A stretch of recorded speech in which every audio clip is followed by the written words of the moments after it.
Hey, welcome everybody. Simon Hennes, who's the CEO and co-founder of vivenu, a company that we're pretty excited to be working with. But I won't steal your thunder, Simon. How about a quick intro of yourself and a bit about what vivenu does and why you decided to set the business up? Sure, absolutely. Hi, Steve. First of all, good meeting you today here, and it's a pleasure being invited to your podcast. So, co-founder and CEO of a company called vivenu. We are based here in Düsseldorf. That's where we started the company as well. But we're now operating across the globe, 6 offices, 2 of which in the States, 1 in Tampa, 1 in New York City, and roughly 200 people that join us on the mission nowadays. What we offer is primarily event ticketing software, so both for venues as well as for live entertainment and sports organizers. It's a very kind of tech-driven, open API-first product, so highly customizable, super flexible, can integrate into the digital ecosystem of event organizers. We serve more than 1,000 customers now globally, ranging from Stanford Athletics over Princeton in the performing arts sector. So Princeton University, we do Schalke for over here in Germany, the Grammy Awards, the Golden Globes. So pretty much open in terms of the content that we're serving. Why do we start? Because we believe that the ticketing can be done better. Full stop. I think most of the ticketing companies out there are great companies, great service capabilities, but from a tech perspective, maybe slightly outdated here and there. And if you look into the e-commerce and payment industry, there's amazing trends around white label capabilities, around data ownership, around API integrations that we just try to bring into ticketing. So started this company back in 2019, and lockdowns here in Germany were crazy, but we're still here and going strong and enjoying every single day. That's great. I love how you just casually throw some names out there like the Grammys and Stanford. I mean, fairly significant organizations. So kudos to you guys for picking those up and really trying to change the industry. I think that's pretty amazing. We just announced a partnership with vivenu at our recent Illuminate event that you're at with us in Copenhagen a month or so ago. What are you thinking that this partnership will bring to say Momentus' clients? Yeah, no, absolutely. So I think first off, Momentus is an incredible company with a great roster of customers, right? And all those customers are using Momentus for different reasons and different tools that you're offering. And that can go from venue management all the way to financial reconciliation and so on and so forth. I think what most of those organizations do as well, though, is selling tickets, right? So why not tap into those customers and combine kind of the best of both worlds? Momentus kind of being a leader in on the whole venue management side of things, and vivenu from a tech perspective being a leader in the ticketing side of things. And if you think about kind of technology 20 or 30 years back, everything was kind of closed and built in one tool, and that's what guaranteed that data can flow appropriately to the right resources. Nowadays, though, it's wiser not to be the jack of all trades and master of none, but actually to integrate and connect. And I think that's the phenomenal part about this partnership here. There's so many things that can be happening in a Momentus system, such as setting up an event and doing the financial reconciliation there. That data can then flow into vivenu and then vice versa back to Momentus, right? So there's lots of efficiency gains for event organizers. It's kind of served from out of one hand with amazing customer success management that comes from Momentus, but simultaneously offering the greatest ticketing tech, essentially being natively integrated into what you already have to offer. So just combining the best of both worlds and making it extremely smooth and seamless for all the customers that want to use it. Yeah, no, I couldn't agree more. I mean, I've already had a few discussions with clients in the last few weeks, and they're really intrigued and interested to hear a bit more about what we're doing because you're right. Ticketing for many of them is a very, very integral and important part of their business. Look, I had the opportunity to come and visit with you and some of your team at your office in Tampa recently, and I have to say, like in my role, I get to see an awful lot of different technologies and so forth. And yours really jumped at me in terms of just the way you've approached it and the the ease of use and all those things. So I'm fascinated with your vision, and you mentioned before about the API first approach. Can you elaborate a bit for the viewers here so they can understand what that means?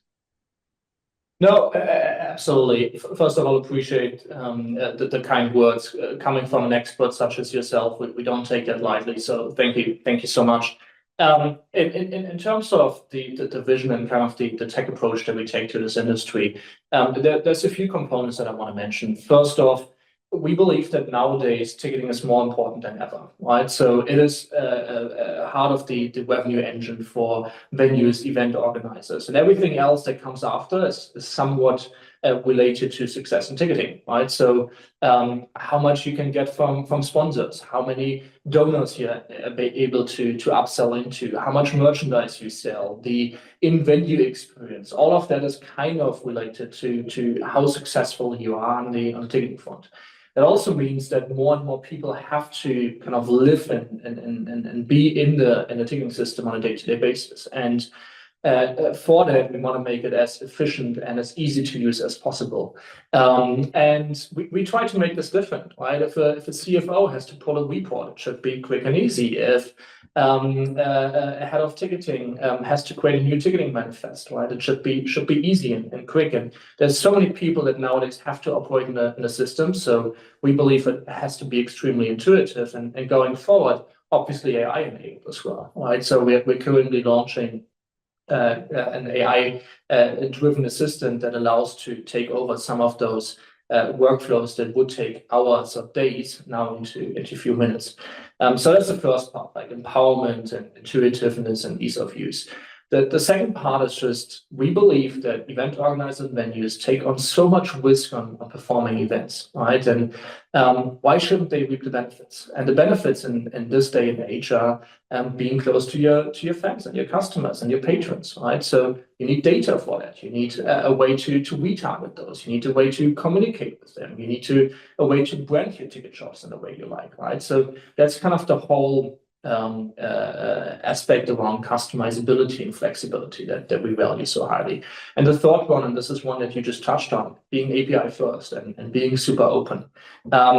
If you look at companies like Salesforce in the CRM space, or Oracle in the ERP space, or whatever it might be, like they all invested billions of dollars in building amazing technology essentially for their respective domains. And we as vivenu don't believe that we can ever compete with that. We don't have to. We are best in what we do, which is primary and secondary event ticketing and venue ticketing. And therefore, we early on decided that we want to focus on what we are good in and partner with extremely ambitious and great institutions such as yourself, who are great in what they do. And that's where the API first approach was born. Now there's lots of people that actually build on top of vivenu, right? So custom front ends or certain efficiency tools or certain BI tools or whatever it might be that they are building on top of vivenu. And that's incredible to see that you're kind of building an ecosystem of partners, but also developers around vivenu essentially.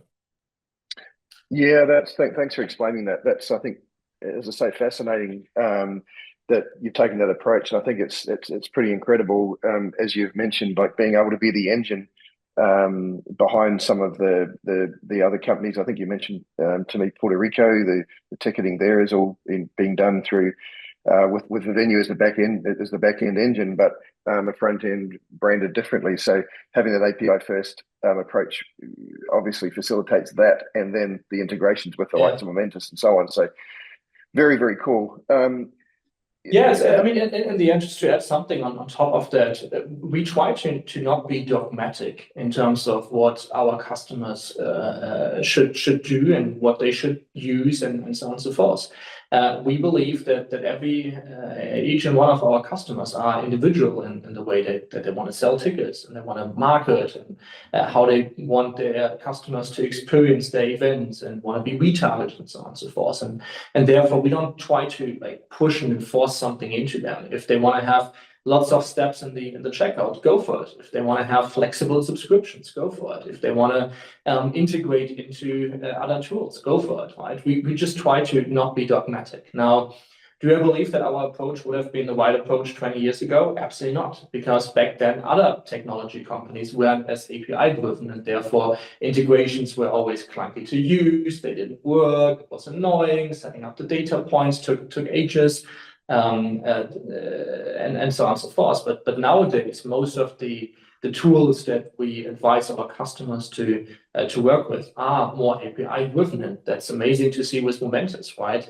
It took our solution engineers maybe an hour or two to figure out what data points to connect, and now it's done, right? We got the amazing integration with you on the venue setup and on the financial reconciliation side of things, right? And there's probably many more that we can look into. But as those two organizations are relatively open, there's lots of value adds that we can provide our mutual customers with.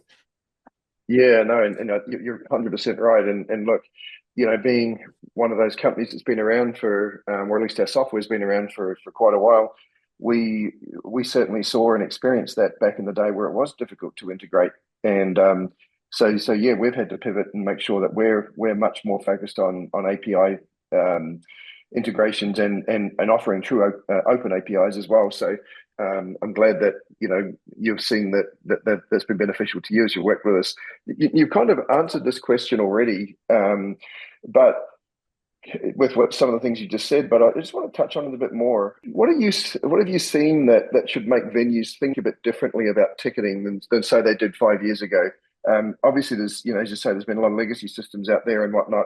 What has changed though that the venues really need to be starting to think about when it comes to ticketing? Oof. So much. I think first of all, just the general importance of ticketing, right? I think 5 years ago, lots of organizations thought about ticketing as a cost center, and that shifted entirely to ticketing being a revenue center, right? You can cross-sell, upsell, retarget, improve your marketing capabilities through ticketing, integrate more sponsors, convert some of your guests into loyal patrons and donors, and so on and so forth, right? So lots of business strategies are nowadays kind of connected with the ticketing setup, and that's just amazing to see, and a great trend. I think another component is exactly what I just touched upon, right? So integrating ticketing better into your digital ecosystem in order to have this one unified view of your guests across the different tools that you are leveraging, right? So you want to understand this ticketing data point and how it connects to the merchandise data point and the food and beverage and the in-venue experience and access control. So you have a holistic view of essentially the guest, and based on that can drive like hyper-personalization. And the last one I would say is just the importance of data ownership has changed, right? I think organizations recognize that you don't necessarily need or want to be selling your tickets on a marketplace, but instead kind of taking it onto yourself, because then you have data access and you can obviously do ticketing in the way you like and all that. So the reliance or the perceived reliance, let's say, on marketplaces, I think is not there anymore, which is why more and more organizations are shifting towards white label motions in order to then capture and use the data in a better way. And I think AI will just accelerate all that, right? So if you think about customer segmentation, back then it was like, hey, maybe you segment into people who are living more than 5 miles away and less than 5 miles away, or you're segmenting into age groups or whatever it might be. But nowadays you can use way more factors, down to the point where every single customer could be their own segment, right? I mean, you as Steve maybe have different preferences in terms of cars or in terms of food and beverage packages, in terms of where you want to sit or whatever than I do. So why should we get the same promotions? Why should we get the same ads, right? We shouldn't, obviously. So I think hyper-personalization can be driven a lot through AI, but therefore you need strong data and API first capabilities to capture all that, to then kind of enter this new dream world of like highly segmented, hyper-personalized ticketing. And yeah, you asked me about the last 5 years. I kind of answered in a way that also explained Yeah. my thoughts about the next 5 years. But yeah, those are trends that we're currently seeing in the industry. No, and yeah, you're right. Look, I'm a data geek myself. I love looking at data and seeing how we can use it to personalize things, and being someone that, and I'm sure like thousands of other people that get heaps and heaps of emails and that every day, the ones that are personalized to me, they're the ones I stop and read, because if they're offering me something about a ticket, maybe tickets to events that I'm interested in, like a rugby game or something, versus just, hey, here's events coming up in your area. No, tell me what I'm going to be interested in, and that's what I'm going to stop and look at. So I totally agree with you. That doing the personalization, doing it right, but using the data to help with that, I think you're right. That's certainly not only happening now, but going to be a driving trend in the future. And look, just to finish up, Simon, you must have seen some great events over the last few years, given all the places, and I think you mentioned over 1,000 places using vivenu for ticketing. Do you care to share a story of maybe one of the most interesting events you've been involved in, good, bad, or otherwise? Oof, there's so many. I think a few that come to mind. One, as you mentioned, we have the Grammys as one of our customers, and they seem to be quite happy with our services, which is why they allowed us or granted us access to the red carpet. And just standing there as a tech person and not being an artist whatsoever, I mean, nobody wants Yeah. to hear music for sure, was just a strange feeling. Yeah, it has been one of the coolest feelings though as well, admittedly. So that was one. The other one that I will never forget, I guess, is, and that will sound super cliche, but is the New Eras tour of Taylor Swift at Veltins Arena stadium that is played by Schalke 04 here in the region. She performed 3 times, and we had the pleasure of bringing a few prospects and clients there. So I went twice, and it was a 3.5 hour performance, right? Just her on stage, and every single move was planned. And she's just so hyper professional, the way she interacts with her crowd, and how she plans like the spontaneous moments of like a kid showing up in the front row and she handing her out her hat and all that. I mean, as I went there twice, like I could see that all of this was staged, but it didn't bother me because it was just perfectly done. And look, I'm not an avid listener of the music of Taylor Swift, to be honest, but I was still stunned. And it's just the level of detail that the show looked into. I think should be an inspiration for lots of other event organizers and venues as well. That it's not necessarily about what's happening on the pitch or on the stage anymore. Again, I'm not a fan of her music, but it's everything around it, right? And that starts with media, PR, the digital aspects of it, ticketing included, how you're using and leveraging data, in-venue experiences, how you greet your customers, right? How you bring them to their respective seat, and the hyper-personalized retargeting. And I think this is what Taylor Swift is doing so nicely. She just understands the audience and knows how to capture it, and does it in a hyper-professional and very, in the end, data-driven and smart way. So that was just impressive to see. Now that I'm thinking about your question, I could probably go on for ages. There have been a few cool ones, and I think what you appreciate as you are in this industry is you don't have to necessarily be too much into it and too much into the passion, but it's more about the people behind what they're doing, what they're thinking about, and the level of detail that some of those venues and event organizers have that continuously impresses me. And yeah, I can get excited nowadays about a lot of content that's produced out there. Yeah, that's great. Thanks for sharing those. And you're right. It's we're privileged. We get to see a lot of these events and see not only consume them from a consumer perspective, but get to see sometimes behind the scenes and what goes on, and that is, as you say, truly impressive. But look, that's it's really interesting. I've got to know a little bit more about you now that you've been on the red carpet at the Grammys, and I bet the paparazzi were wondering who the heck is this guy? Yeah, no, they did, and some actually took pictures, and I told them, like, don't bother, just delete them, you won't need them anymore. And look, I'm saying it was an interesting experience. I'm not saying I liked it. I'm more of an introvert myself, and so definitely didn't enjoy it as much as I should have.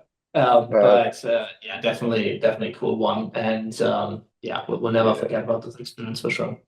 That's great, and you're a pseudo Swiftie now as well. So that's great. Look, Simon, thanks again for taking the time to talk with me today. I'm sure that the viewers will be really intrigued and will be wanting to get a lot more info as we continue the partnership with the venue and the offering that you have. As I said earlier, I'm super excited about it, and can't wait to connect with you again in the future. Thanks so much again for doing this with me. Oh, same here, and appreciate it. Thanks, Steve.